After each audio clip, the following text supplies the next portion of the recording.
বাংলাদেশে আসা ভারতীয় পণ্যগুলোর বিকল্প উৎস খুঁজে বের করার দাবি জানিয়েছে গণ অধিকার পরিষদের একাংশ। এদিকে দেশটিতে মুসলমানদের উপর বিরুদ্ধে প্রতিবাদ জানিয়ে ভারতীয় দূতাবাসে স্মারকলিপি দিয়েছে ইনকিলাব মঞ্চ। মফিউর রহমানের রিপোর্ট। ভারতের আগ্রাসনের বিরুদ্ধে শুক্রবার বিক্ষোভ সমাবেশ ও গণমিছিলের আয়োজন করে গণ অধিকার পরিষদ। সমাবেশে বক্তারা বলেন, অভিন্ন নদীগুলোর পানি আটকে রাখা থেকে শুরু করে রাজনীতি সহ সবকিছুতে আগ্রাসন চালাচ্ছে ভারত, যার বিরুদ্ধে রুখে দাঁড়ানোর সময় এসেছে প্রতিটি মানুষের। তারা বলেন, আলোচনার টেবিলে সব সমস্যার সমাধান সম্ভব হলেও ভারতের যে কোনো চ্যালেঞ্জ মোকাবেলায় প্রস্তুত বাংলাদেশ।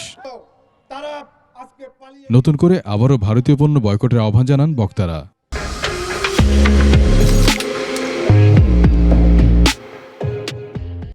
আহমেদকে ধন্যবাদ জানাতে চাই।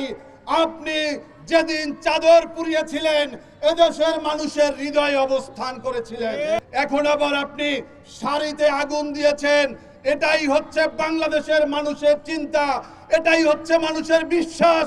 পানির উপর যে আগ্রাসন, পানি আটকে রাখছো, যখন অতিরিক্ত বৃষ্টি হয় তখন সেই পানি আমাদের উপর কেন ছেড়ে দাও? এদিকে ভারতের মুসলমানদের উপর নির্যাতন, আজমির শরীফ দখলের পায়তারা এবং আগরতলায় বাংলাদেশের সহকারী হাইকমিশনে হামলার প্রতিবাদে বিক্ষোভ করেছে ইনকিলাব মঞ্চ। বাংলাদেশের বিরুদ্ধে সব ধরনের ষড়যন্ত্রের বিরুদ্ধে ভারতীয় দূতাবাসে স্মারকলিপি দেওয়া হয় সংগঠনটির পক্ষ থেকে। মফিউর রহমান, 21 টেলিভিশন, ঢাকা।